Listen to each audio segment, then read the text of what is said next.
Hey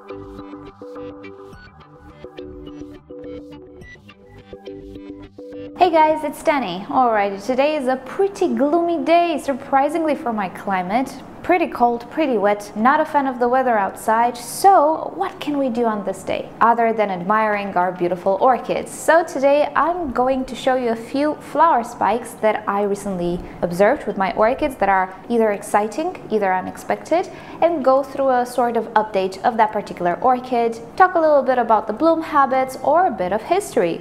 So without further ado, let us get to our first orchid, which is, it's in the Sedirea corner. Come with me. So here are my two Sederias, although one of them only is a pure Sedirea japonica, and it's that there. It's my oldest Sedirea. I actually had quite a few that I lost along the way. This is something I purchased this year. This is a cross between Sedirea japonica and Vandopsis parishii. It is a cross between two species, and the difference between them is quite dramatic, even though when you look at them, they might look very, very similar. Well, the thing is that this orchid, which actually has a name, I'll add it for you on the screen or in the description somewhere. This cross produces larger flowers that have a different coloration. They look super, super wild in comparison to the Sedirea. And this is a trait that comes from the Vandopsis parishii, obviously. I actually have two orchids here. This is how it arrived. Possibly one of them was a keiki. And also, you can see I have a yellowing leaf here. That's perfectly fine. It's normal. These types of orchids regularly regenerate their leaves. But what I don't think you're noticing, and I think this is a good view of things, is this little nub in here. Yep, that is a flower spike. This orchid has pretty much the same pattern as a Phalaenopsis.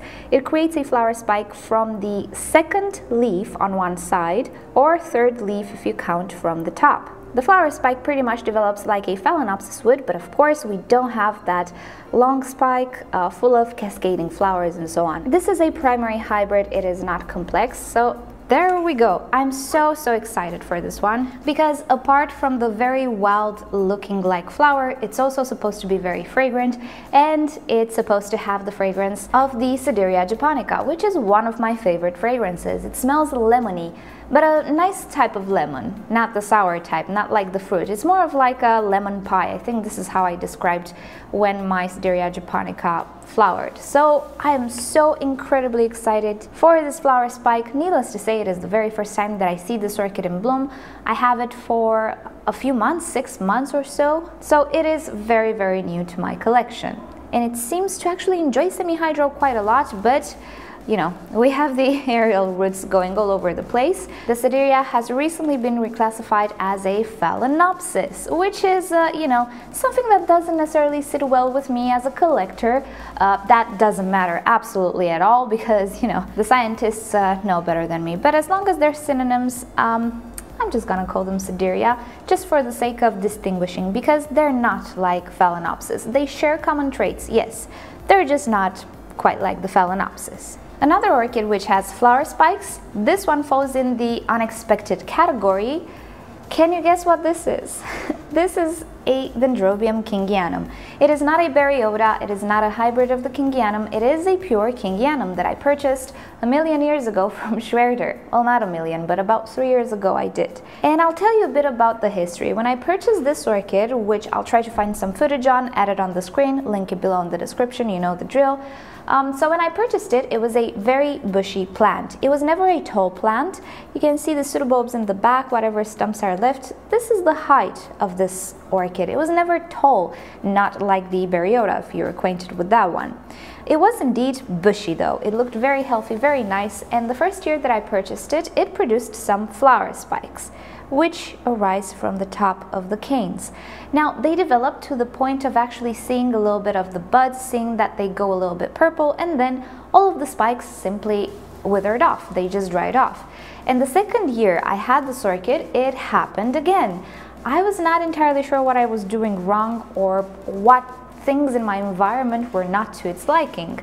Now, at some point, I had my spider mite situation, which took out quite a few of my orchids, specifically Dendrobiums. I lost the Dendrobium Phalaenopsis then. I don't remember exactly how many orchids I lost. Dendrobiums are on the main course of spider mites.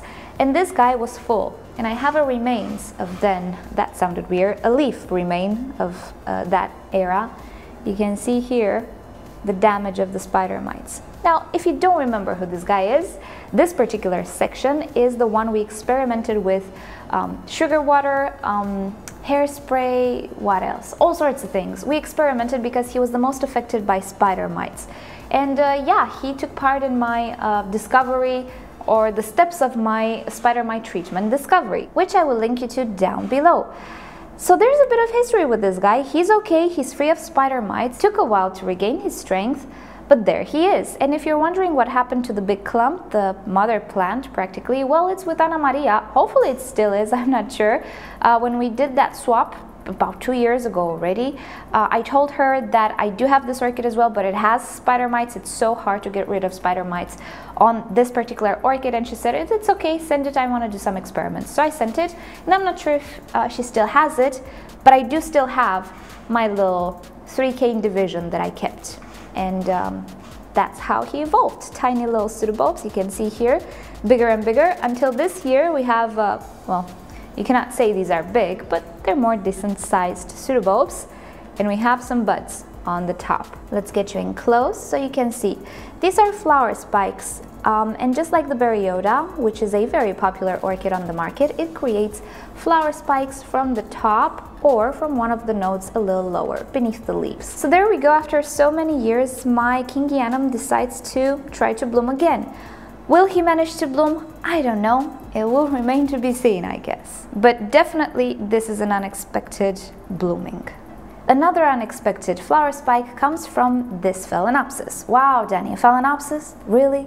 Well, yes, because this is a species. This is the Phalaenopsis schilleriana that I received last year from one of my lovely viewers, and it was a kind of a baby, but it had the remains of a flower spike. You can see here. I guess the schilleriana can actually start to produce flower spikes at a young age. Of course, not a very impressive flower spike, perhaps with only a few flowers. So ever since I received her, she created bigger and bigger leaves, as you can see. And yes, the mottled leaf pattern is amazing. I love this orchid. But also this orchid is famous for her flowers as well, which not only look great in an abundant display. This orchid can branch out, can create very, very long flower spikes, given if it's mature. This one is not. It's okay. But also, they're fragrant, at least some of them. So it's a complete package. Beautiful looking orchid, beautiful, fragrant, showy flowers. What can you ask more? Well, a flower spike. And what do you know? This year I have a flower spike. And let's get you a better view. There we go. In between these two leaves, I can see the tip of a flower spike, and I know it's not a root or anything else. Well, hopefully it's not a keiki, but there's no reason for it to be a keiki, you know. I hope it's a flower spike, but you can see it is very pointy and thin in comparison to the roots, which I don't have a roots tip to show you right now, but trust me, it's not a root, and it's sprouting from the first two leaves on one side from the top. So, needless to say, I'm very, very excited, but with this one, I really was not expecting it. So I was trying not to keep my hopes high since this orchid is still tiny and still adjusting, and as you can see, not with a super impressive root system. The root system is good, is okay. She likes semi-hydro, I have to say. If you notice the roots on the schilleriana, if you ever had one, they're weird. Oh, how do I describe them? They're very silvery and slightly flat. They are fleshy and do resemble the Phalaenopsis roots, but they're kind of flat at the same time, and they have a little bit of texture on the velamen. When I will have a growing aerial root of the schilleriana, I will definitely show you what I mean. The roots do green up when they get watered as the time passes. So my orchid does have a nice root system, and it's okay. She looks okay. She's not dehydrated or anything, but I just wasn't expecting a flower spike. However, though, I'm happy it decided to bloom. Since it's cloudy outside, I decided I'm gonna film here under my artificial light because it's the most lit part of the greenhouse at the moment. And P.S. I am just dying to have some studio lights, to have a little corner with super bright light to film, because my camera is not like the best performing camera, and you notice this in the shade. And my favorite place to film is on my working table, where I can put a nice background and stuff. Problem is, it's very kind of dark there, so the quality of the video is never excellent there. So yeah, I think it's finally time to gather a budget and invest in some lights of the sorts, because sometimes I just look at the video and it's no. Anyway, that was a side note. Sorry for sidetracking. Another unexpected flower spike comes from this Phalaenopsis. Danny, yet another Phalaenopsis? Yes, because this is a special phal you might not, actually you don't know about, because I didn't present it to you. This is the Phalaenopsis Sogo Grape that I received from the very same lovely Jessica a while back. And this is a Phalaenopsis that I actually really wanted for quite a while because it is red. It is the type of phal that does not produce a very big type of inflorescence, in the sense that it does not have big fluffy flowers that can be pendant and so on. It's more of an in-between type of orchid with waxy flowers. It is fragrant. The flowers are actually red, not dark purple, but red. It's very, very exciting. So I just received this orchid a few months ago actually, and I was not expecting anything from this because, as you can see, it needs to establish. She's not yet established in the pot, and I don't want to move her way too much. We don't have a whole lot of roots here, but we have enough to work with. But lately I discovered a little nubbin as well growing from here, and I think we need to light up the situation a bit. See, studio lights, I need them. So there we go. This little nubbin right here is the flower spike, and it's growing very slow, I have to say, but yet again, considering this orchid's health and the fact that she's just adjusting, you know, I'm okay with it. I just really hope it's gonna develop. I really want to see this orchid in bloom. Usually I'm like, oh, okay, next year, I can wait, I'm okay. I'm pretty patient with orchids, surprisingly enough. I know, I'm surprised too. But with this one, I really want to see it in bloom, you guys. So I really hope it will develop further, because the orchid, she looks okay, she's healthy. She just needs to get adjusted to my environment and figure out what she needs to do. She needs to put out some new roots as well, actually. And if I'm not mistaken, this orchid actually is coming from the USA. So I think she traveled a lot. She changed environments completely. I'm sure of that. She was potted in sphagnum moss, and I transferred it to semi-hydro. So the transition shouldn't be a really big one. She was used to having a high moisture environment. But yeah, I really don't know if I should expect this orchid to actually bloom this year, when she has so many much more important things to do. But you know, I hope so. I hope she blooms, because I promise you she's gonna be a beauty. And the last one for today, this is an exciting flower spike development. This is my Rhyncholaelia glauca. And in one of my videos, I showed you that this orchid, I think, is starting to produce something. But then I discovered it was just another sheath within the sheath, and I was super disappointed. I thought, okay, it's not gonna bloom. So I waited patiently since then, maybe 2 months ago at this point, quite a while, and now I think I can definitely say that we do have some flower spikes developing as well. And I need to show you with my little flashlight here, because otherwise you cannot see it. So there you go, you can see the original sheath, and then you can see the second sheath in it. And at the base, what do we see there? It's a little bit more obvious in real life, but I think it's obvious in this angle as well. Yes, we do have buds. Yay! In this one, we can see that we don't have a second sheath. We already have the buds starting to develop, but I can see some spots of water or something inside the sheath as well. So that's a little bit worrying. I hope the bud will be okay. But I think now we can totally tell that this orchid will bloom. Oh, I think this angle is a little bit better. So yeah, Rhyncholaelia glauca. Now this orchid has a bad reputation of being hard to rebloom, in the sense that she needs such tremendous amounts of light that it can prove to be pretty difficult to bloom if you don't provide this amount of light. I kept her all the time on my southern side, which receives direct sunshine filtered through a sheer curtain. And I think you can see even the sheets are a little bit red. That's a sign of quite a lot of light exposure, but this orchid can take it. So as you can see, for me, this was not a hard orchid to induce into blooming, but I can see how not offering showing enough light can pose some problems. So if your glauca doesn't want to bloom, maybe it's a light related issue, because care related and things of the sorts, I doubt it.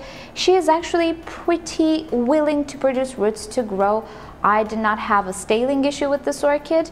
I did not have any type of issues actually with this orchid, rotten roots, anything of the sorts. No, absolutely not. So maybe it's a light issue indeed, because I think this orchid is quite forgiving, quite easy, not a whole lot different than the other Cattleyas, to be completely honest with you guys. So yeah, we'll see. I hope these buds will develop because if they don't, you know, I'm just gonna look very silly saying, oh, it's so easy to rebloom, right? So please don't abort your spikes, okay?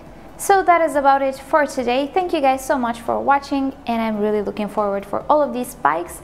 Problem is, they will not bloom this year, so they will not be entered in the competition, but maybe next year. If you guys enjoyed the whole voting for orchids, your favorite orchid and all of those things, just let me know. We're gonna do it next year as well. But yeah, for now, many orchids will not be included in December because they didn't open yet. And like the biggest issues that I have are with the Sedirea. Let me show you. Do you see this? This is the flower spike. I'm not sure if it's gonna bloom this year. Also, I have an issue with the Millennium Magic. I'm not sure if it's gonna open. It's just so close to opening, but no. So I think many orchids will not be included in the competition, which is sad. But hey, there's always next year. If anything, we're gonna have a full of blooms January and February, because we're gonna need it. It's gonna be super cold outside. So alrighty guys, you know the drill. If you've enjoyed this video, please give it a thumbs up. If you hated it, give it a thumbs down. Subscribe to my channel for regular orchid videos. And don't forget to turn on notifications so you never miss a video. And with that said, I'll see you all next time. Bye. Here she is, the Millennium Magic. Can you believe that color? Yes, it's so dark. At this point, I can still see it has tinges of purple, and I think you can see them as well. But if I look at it from a distance, it just, oh my goodness, you guys, these buds look black. I am so incredibly excited. You have no idea. And look how many buds this orchid created. Do you remember it had a distorted flower spike at first? Now it's just, again, so disappointed, and I thought it was my fault actually because I over fertilized. But look at this flower spike, it's perfect, and it has so many buds and they're so black, and I'm so excited. Oh my goodness, please bloom this year. There's only a week and a half left. It's just not gonna bloom this year.